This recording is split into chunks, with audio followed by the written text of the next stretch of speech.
Hello everyone, and welcome to my Bold and Beautiful for You channel. I hope everyone is having a wonderful day. Before we begin, please hit the subscribe button and give this video a thumbs up.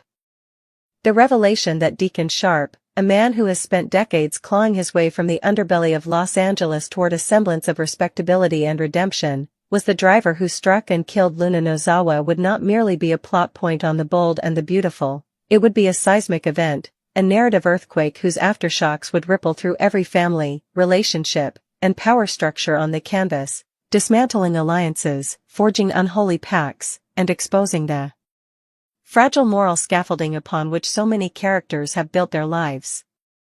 To understand the profound gravity of such a storyline, one must first appreciate the intricate positioning of Deacon within the ecosystem of the show. No longer the outright villain of his early years, Deacon has been meticulously rehabilitated, largely through his enduring, complex, and surprisingly pure love for Hope Logan. He is the proprietor of a legitimate business, Illinois Giardino, a fixture who provides counsel, a listening ear, and a healthy dose of street-smart cynicism to the more polished players like Brooke and Ridge.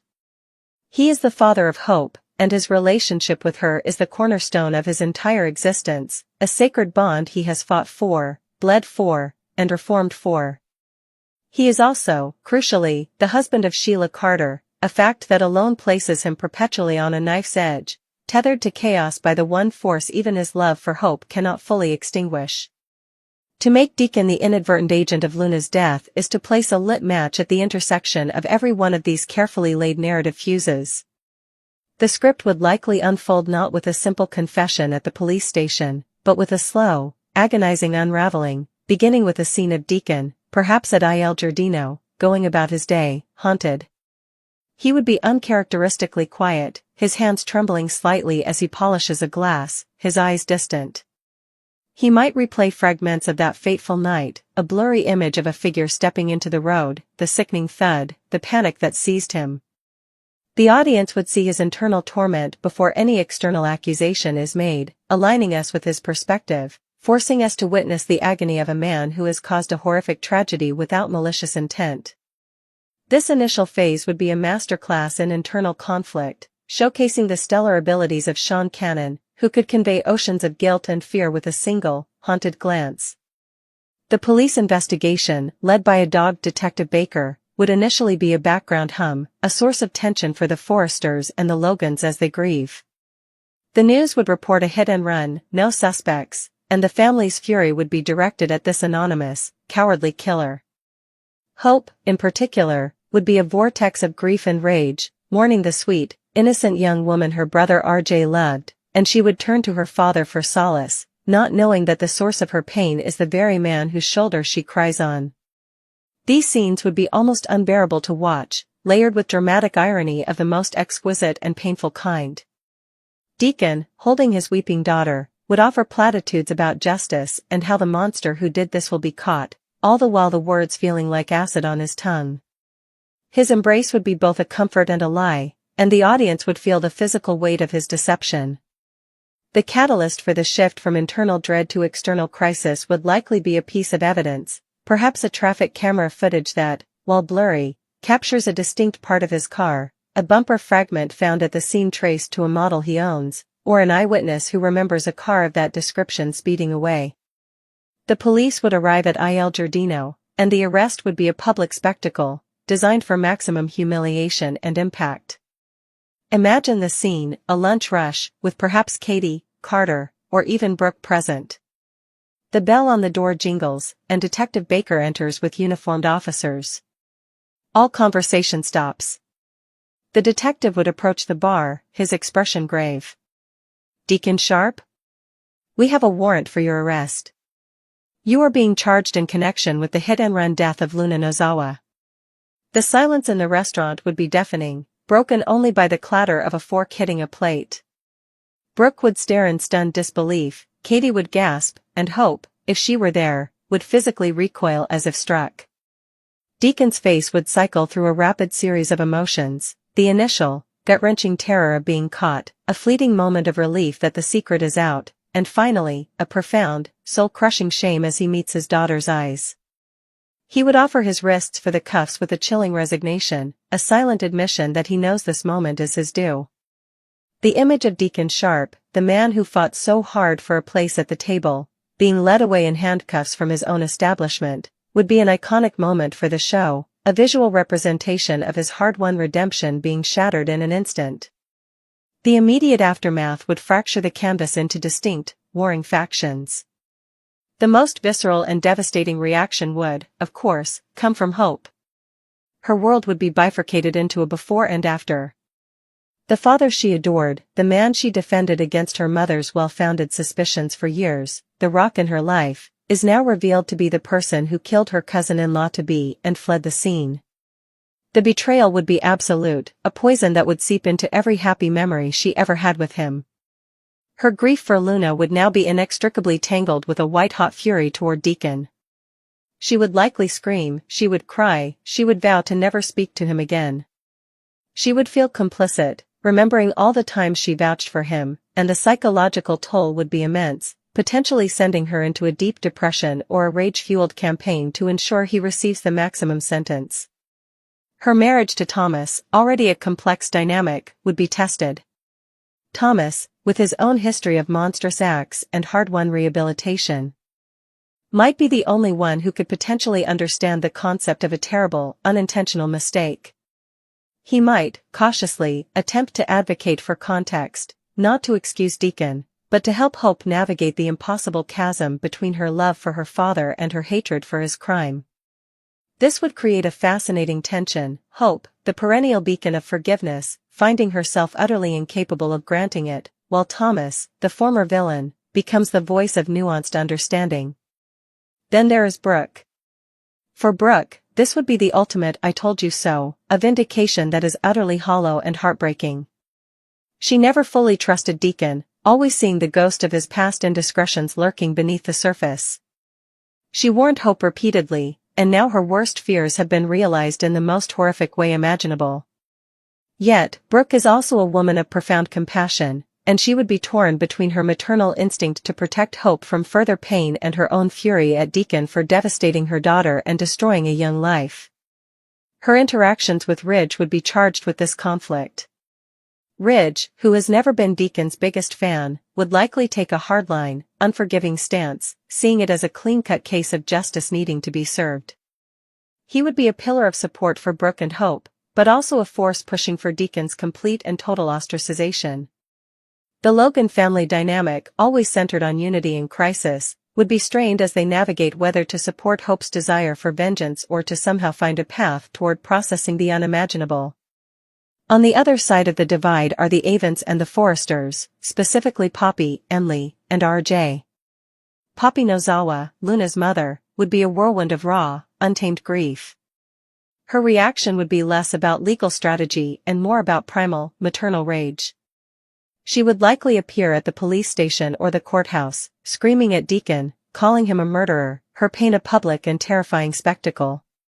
Lee Finnegan, ever the composed and pragmatic doctor, would channel her grief into a cold, determined quest for justice.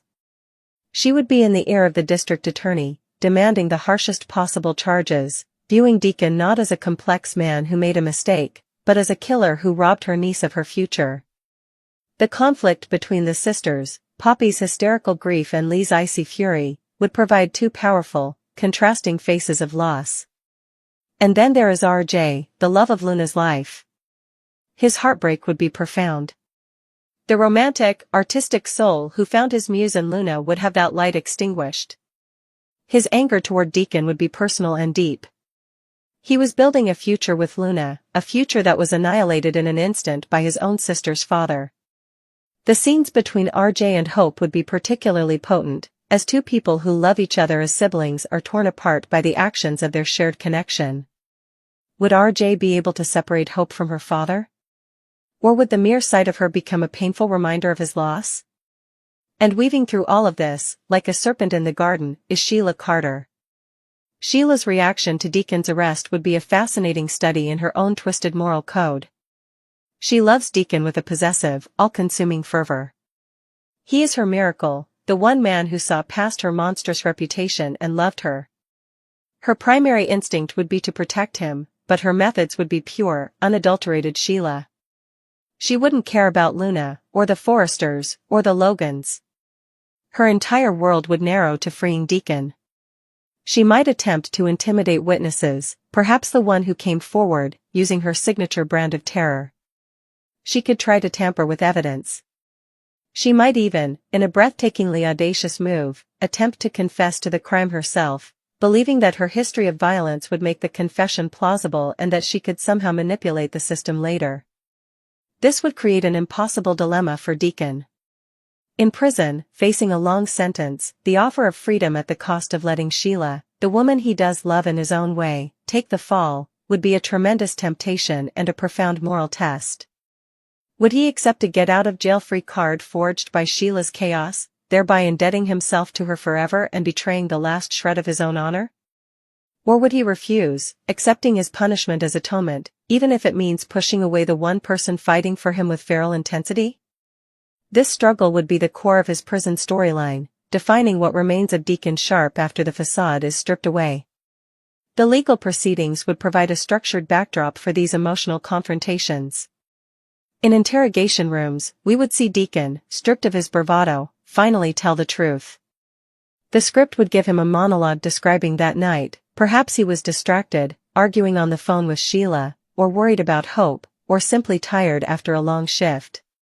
He would describe the sudden appearance of Luna, the impact, the panic. He would confess that he didn't stop because he was a coward, because in that split second, the old Deacon, the one who ran from consequences, resurfaced. He wouldn't ask for forgiveness, he would simply state the facts, his voice flat with despair. The courtroom scenes would be theaters of high drama. Hope would be forced to sit and listen to the graphic details of Luna's death, her face a mask of pain. Poppy would sob. Lee would stare daggers at Deacon.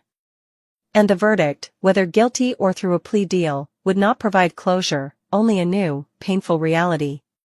A prison sentence for Deacon would not end the story, it would simply relocate it. Visits to the penitentiary would become a new setting for character interaction. A gaunt, hardened Deacon facing a still furious Hope. A desperate Sheila, trying to maintain their connection through glass and wire. Perhaps, and most intriguingly, a visit from Steffi. Steffi, who has more reason than anyone to hate Sheila and, by extension, Deacon, might feel a twisted sense of satisfaction seeing him behind bars. But she is also a businesswoman who once respected his counsel. Her confrontation with him would be cold, clinical, and devastating. The long-term ramifications of this storyline are vast. It could fundamentally alter Hope's character, pushing her further away from her. Hope for the future persona and toward a darker, more cynical outlook on life, much like her mother Brooke was in her earlier years. It could create a permanent rift between the Logan and Forrester families, with RJ and Eric blaming Hope by association, complicating the future leadership of Forrester Creations. It could force Brooke to reevaluate her own past and her capacity for forgiveness in a way she never has before. And for Deacon, this is the ultimate test of his redemption arc. A true redemption is not about avoiding consequences, but about facing them with courage and accepting the price of one's actions. His journey would no longer be about gaining a seat at the family dinner table, but about finding a way to live with himself after committing an unforgivable act. He may never be forgiven by Hope, or Brooke, or the Forresters, but his final act of redemption might be to absolve them of the burden of forgiving him, to willingly accept his punishment as the only form of atonement left available to him. In the end, a storyline of this magnitude is not about a simple crime and punishment, it is about the radioactive fallout of a single, tragic mistake, exploring how grief, betrayal, and the desperate search for justice can warp the human soul, and whether even in the darkest of hours, a flicker of grace can still be found. The Bold and the Beautiful is at its best when it grounds its operatic drama in profound human emotion, and the arrest of Deacon Sharp for Luna's death would be a quintessential example, a story that would haunt the characters and the audience for years to come, proving that on the canvas of daytime drama, the boldest strokes often create the most beautiful, and most heartbreaking, tragedies. Of course. Let us delve even deeper into the intricate tapestry of consequences, character explorations, and thematic resonances that would unfold from the seismic event of Deacon Sharp's arrest for the hit-and-run death of Luna Nozawa. This is not merely a storyline, it is a narrative crucible, designed to test the mettle of every soul it touches, forging new alliances in fire and shattering old bonds with the cold hammer of truth. The Unraveling, a psychological descent.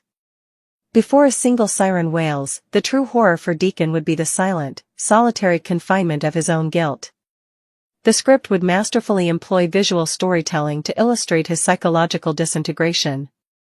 We would see him at Il Giardino, laughing a little too loudly with a customer, the sound hollow and strained.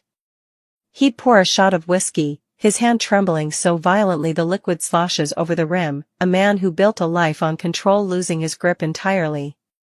He would become obsessed with the local news, scanning every channel for updates on the mystery driver, each report a fresh lashing. Sleep would become a foreign country, his nights would be haunted by a recurring, fragmented nightmare, the glare of headlights on a rain-slicked road, a flash of Luna's face, the sound of the impact, and then, nothing. He wakes gasping, the silence in his apartment more accusing than any scream. His interactions would become laced with a painful dramatic irony.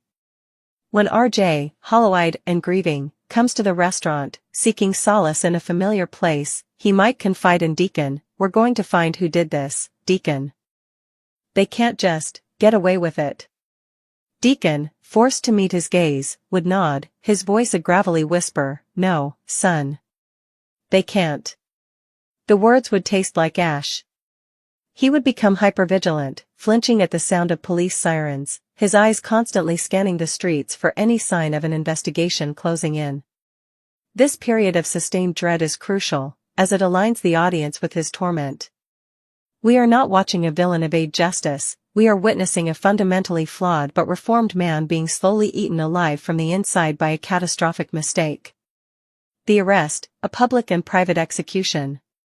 The arrest itself would be choreographed for maximum thematic impact. It would not happen in the shadows. Imagine it occurring during a subdued, post-funeral gathering at the Forrester mansion. The family is assembled, united in their shared grief, sipping coffee and sharing quiet memories of Luna. Deacon is there on the periphery, a supportive presence for Hope, feeling like the ultimate imposter. The doorbell rings.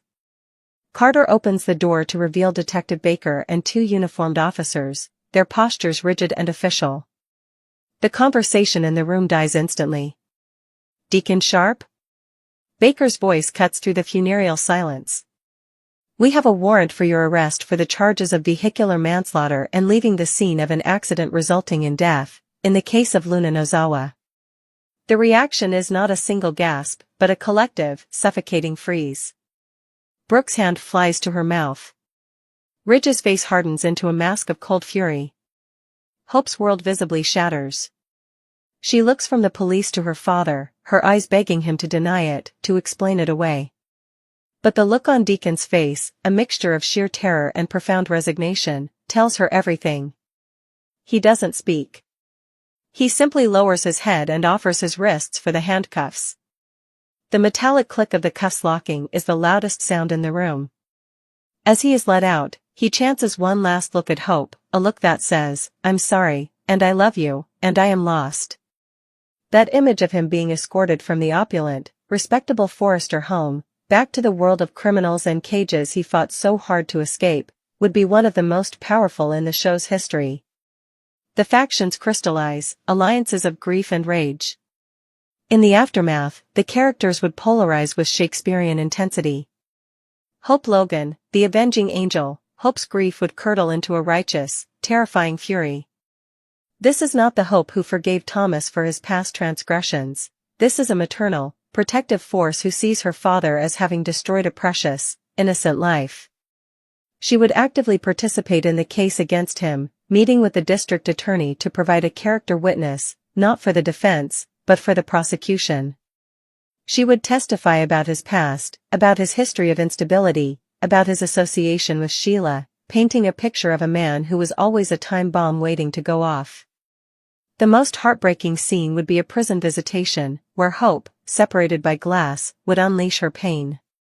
"Was she even dead when you drove away?" she might scream, her voice cracking. Did you even stop to see if you could help her? Or was your own pathetic skin all that ever mattered to you? This confrontation would be the death knell of their relationship, perhaps permanently.